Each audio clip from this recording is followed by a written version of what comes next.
GSP plus से बनता है generalised scheme of preferences plus. अच्छा, ये एक खास रियायत है जो या इंसेंटिव है जो यूरोपियन यूनियन उन ममालिक को देती है जिनसे ये चीज़ें इंपोर्ट करती है। हम यूरोपियन यूनियन को तकरीबन 9 साढ़े 9 अरब डॉलर की अशिया या सर्विसेज भी इसमें शामिल कर लें, वो हर साल एक्सपोर्ट करते हैं, भेजते हैं। यानी हमारी जो टोटल एक्सपोर्ट्स हैं पाकिस्तान की 2024-25 में वो कुछ 40 अरब डॉलर की थी, 40 बिलियन डॉलर्स की। उसमें से समझ लें कि कोई 9-10 बिलियन डॉलर्स की जो थी, 1/4 वो उन ममालिक को गई जो कि यूरोपियन यूनियन का हिस्सा हैं। उसमें फ्रांस है, जर्मनी है, इटली है, हॉलैंड है। इन ममालिक को हमने अशिया भेजी। अच्छा, उसमें तकरीबन समझ लें कि 80 to 90% जो थी वो थी ये क्लोथिंग और टेक्सटाइल गुड्स। वो तकरीबन 9 साढ़े 9 अरब डॉलर की हमने भेजी। अच्छा, इनमें समझ लें कि वो जो तकरीबन 9 बिलियन डॉलर्स की चीज़ें हमने एक्सपोर्ट की, उनमें से 66% ऐसी चीज़ें थी जिन पे के 6 से 12% तक टैरिफ लग सकता था अंडर ऑर्डिनरी सर्कमस्टांसेस, लेकिन उन पे या तो ज़ीरो टैरिफ अप्लाई किया गया या बिल्कुल ही नहीं किया गया। तो इसमें कूदा पाकिस्तान, और पाकिस्तान ने बोला बहुत ही बढ़िया चीज़ है। तो दोस्तों, बेसिकली क्या होता है कि जीएसपी प्लस के अंडर ये जो देश हैं, जो कि जनरली बड़े ट्रबल्ड किस्म के देश हैं, जो कि जिनकी इकोनॉमीज फेल हो रही हैं, जहां पे ठीक से डेमोक्रेसी नहीं है, जहां पे ठीक से ह्यूमन राइट्स नहीं है, यूरोप ने उन देशों को दिया तो पाकिस्तान एक बेनिफिशियरी बना, क्योंकि पाकिस्तान इस पूरे के पूरे मापदंडों पे बिल्कुल ठीक और खरा उतरता था। एनवायरनमेंट वहां पे खत्म, बिल्कुल ह्यूमन राइट्स ना के बराबर, रूल ऑफ लॉ गायब, गवर्नेंस है ही नहीं। तो पाकिस्तान से ये वादे उन्होंने करवाए ईयू वालों ने, और पाकिस्तानियों को ये बोला कि तुम इन सारे पॉइंट्स के ऊपर काम करोगे और हम तुम्हें एज अ रिवॉर्ड, एक शाबाशी के तौर पे, एक इनाम के तौर पे तुम्हें हम ये जीएसपी प्लस देते हैं। तो फिर पाकिस्तान ने जैसे कि लिनन हुआ, बेडरूम लिनन हुआ, बाथरूम लिनन हुआ, टॉवल्स हुए, ये जो लो टेक्नोलॉजी वाली चीजें हैं। पाकिस्तान कंप्यूटर बना के तो बेचेगा नहीं, सॉफ्टवेयर बना के तो बेचेगा नहीं, उसने यही जांगिया, बनियान, तौलिए ही बनाने हैं। तो पाकिस्तानियों ने थोड़े बहुत जांगे वांगे बनाए और बेचे, जिससे पाकिस्तान के पास कुछ रकम आई। नमस्कार, अस्सलाम वालेकुम, सत श्री अकाल, जय झूलेलाल। मैं हूं जी प्रेम मटलानी और आप देख रहे हैं हालात हाजरा का प्रोग्राम।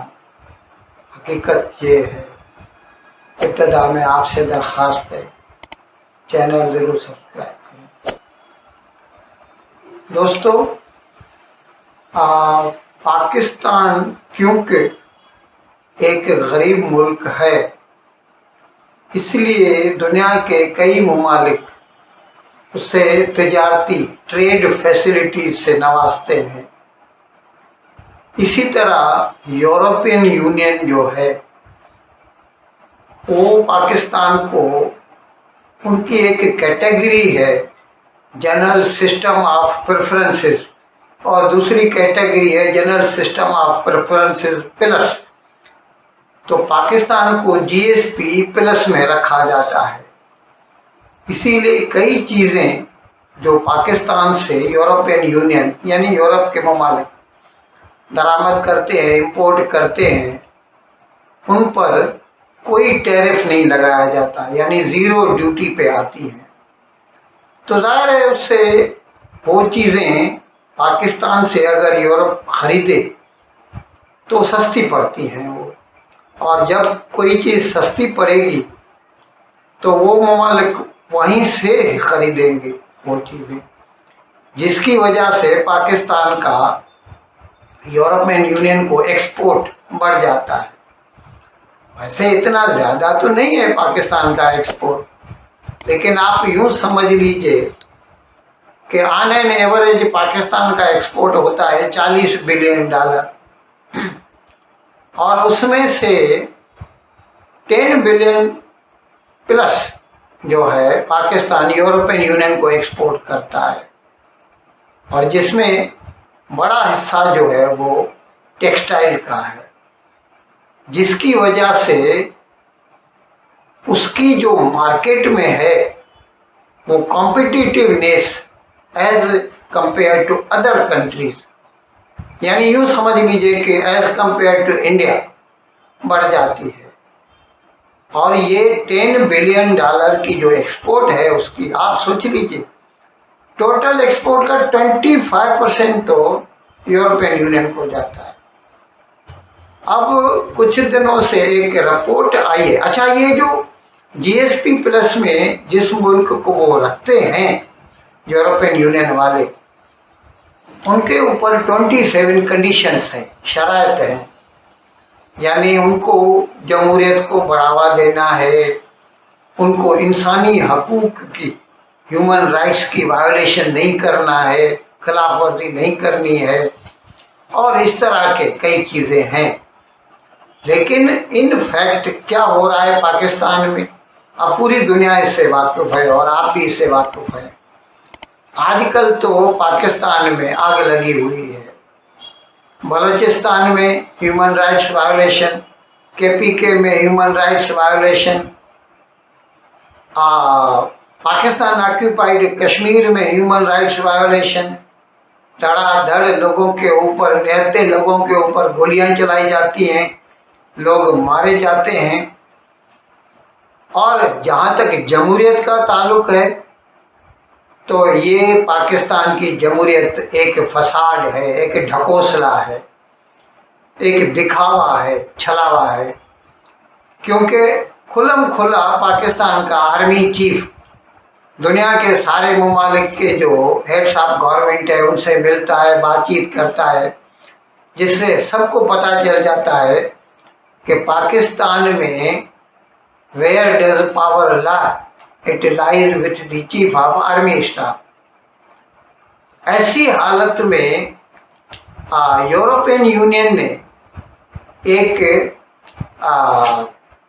पाकिस्तान को स्कोल्ड किया है, धमकी दी है, यूँ समझ लीजिए कि आपका जो डेमोक्रेटिक और ह्यूमन राइट्स वायोलेशन के लिहाज से जो रिकॉर्ड है वो बहुत ख़राब है, और ये 1 जनवरी 27 तक अगर पाकिस्तान ने उसको नहीं सुधारा, जो कि होने वाला नहीं है, खैर अब वो तो कह सकते हैं Pakistani no one knows about the future, लेकिन ये बात तो सीधी है, army is not going to lose in their grip on Pakistan government. तो कहने को मतलब यूरोपियन यूनियन ने कहा है कि 1 जनवरी 27 तक वो अपना घर बार सीधा करें, ह्यूमन राइट्स वायोलेशन ख़त्म करें और रियल डेमोक्रेसी लाएं। तो ये तो होने वाला है नहीं, और अगर इसके लिए यूरोपियन यूनियन ने ये धमकी दी है, फिर पाकिस्तान को GSP प्लस से निकाल दिया जाएगा, यानी यूँ समझ लीजिए कि फिर पाकिस्तान का ये जो $10 बिलियन का एक्सपोर्ट है ना, गुम हो जाएगा। आपको इल्म है पाकिस्तान की हालत कितनी ख़राब है, $1 बिलियन के लिए IMF के आगे नाक रगड़ते हैं, और उनकी ऐसी ऐसी शराइत को मानते हैं, पेट्रोल 450 रुपया लीटर, आटा 150 से 200 रुपया किलो, और तो ये जो इतनी महंगी चीज़ें होती हैं ये सब IMF के हुक्म से होती है। और वो क्यों मानते हैं पाकिस्तानी, उनको लोन चाहिए, एक्सटेंडेड फैसिलिटी चाहिए, और भले वो होती $7 बिलियन की है इस वक्त जो है, लेकिन $1 बिलियन करके दिया जाता है, और हर $1 बिलियन देते वक्त उनसे कई शराइत मनवाई जाती हैं। और अगर ऐसे वक्त में पाकिस्तान का जो ये GSP प्लस का स्टेटस ख़त्म कर दिया जाए तो आप सोचिए पाकिस्तान की फॉरेक्स की पोजीशन कितनी कमज़ोर हो जाएगी। अच्छा, अब इसके मुकाबले में भारत को देख लीजिए। भारत के साथ यूरोपियन यूनियन ने FTA साइन किया है और अभी एक न्यूज़ आई है कि वो चाहते हैं कि FTA से बढ़कर और नज़दीकी ताल्लुकात रिश्ते कायम किए जाएं और उसको वो कहते हैं उनका होराइजन रिसर्च प्रोग्राम है यूरोपियन यूनियन का, वो उसमें भारत को शामिल करना चाहते हैं।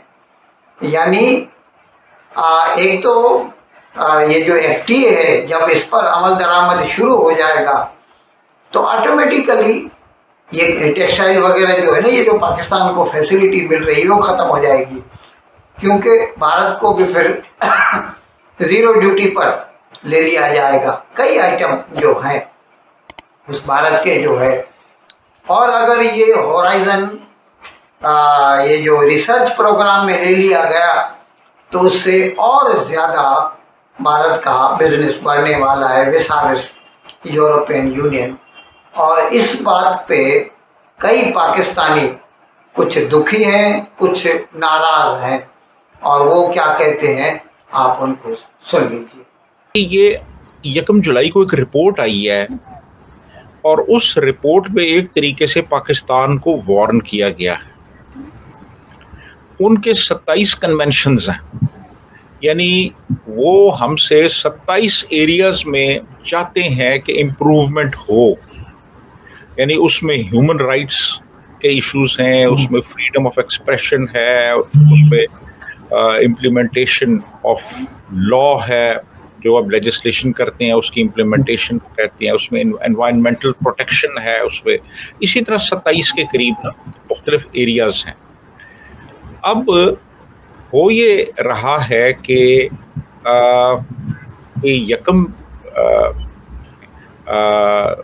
जनवरी 2027 से वो एक नया अपना इंट्रोड्यूस करवा रहे हैं, एक उसमें कुछ रिवीजन कर रहे हैं, जो उनकी इवैल्यूएशन, ये पूरा जो सिस्टम है GSP प्लस का, इसकी वो रिवीजन कर रहे हैं। नया सिस्टम जो है उनका वो 1 जनवरी 2028 से मुकम्मल तौर पे इम्प्लीमेंट हो जाएगा। इस समय से यूरोपियन यूनियन पाकिस्तान को फीडबैक दे रहा है, और फीडबैक उसकी ये है कि यार सुनो, हम तो तुम्हें फायदा दे रहे हैं, लेकिन तुम्हें जो हमने बोला था तुम वो काम क्यों नहीं कर रहे?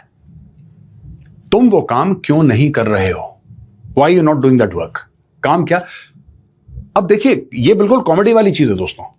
यूरोप पाकिस्तान को फैसिलिटेट कर रहा है, पाकिस्तान को, आप यही कह लीजिए कि पाकिस्तान को पैसे दे रहा है। That is like giving cash. आप प्रेफरेंशियल ट्रीटमेंट दे रहे हैं, आप जीरो टैरिफ पे कह रहे हैं कि चीजें आपके अंदर आएंगी यूरोप के अंदर, और आप पाकिस्तान को अलाउ कर रहे हैं जीरो टैरिफ पे। Very good. लेकिन किस मतलब यूरोप को क्या मिल रहा है? आपने कभी सोचा है? 7.5 अरब यूरो की जो ट्रेड करता है पाकिस्तान यूरोपियन यूनियन के साथ, वो जो ट्रेड है उससे यूरोप को नुकसान है। यूरोप को नुकसान है, और यूरोप वो नुकसान झेल रहा है इतने सालों से, यानी कि 2014 से। और क्यों नुकसान झेल रहा है? इसलिए नुकसान झेल रहा है कि जो पाकिस्तानी हुकूमत है वो पाकिस्तानियों से ढंग से बात करे। ये कॉमेडी है। जो पाकिस्तानी हुकूमत है वो पाकिस्तानियों को हक दे दे। इन अल्फाज के साथ आज का प्रोग्राम ख़त्म करने की आपसे इजाज़त चाहता हूँ, लेकिन विदाई लेने से पहले एक मरतबा फिर आपसे मेरी दरख्वास्त है कि जिस किसी साहब या साहिबा ने अब तक हमारे चैनल को सब्सक्राइब नहीं किया, अज़राए करम इसको जल्द से जल्द सब्सक्राइब करें, प्रोग्राम को लाइक करें, शेयर करें और घंटी का बटन दबाना न भूलें। बहुत बहुत शुक्रिया। खुदा हाफिज़।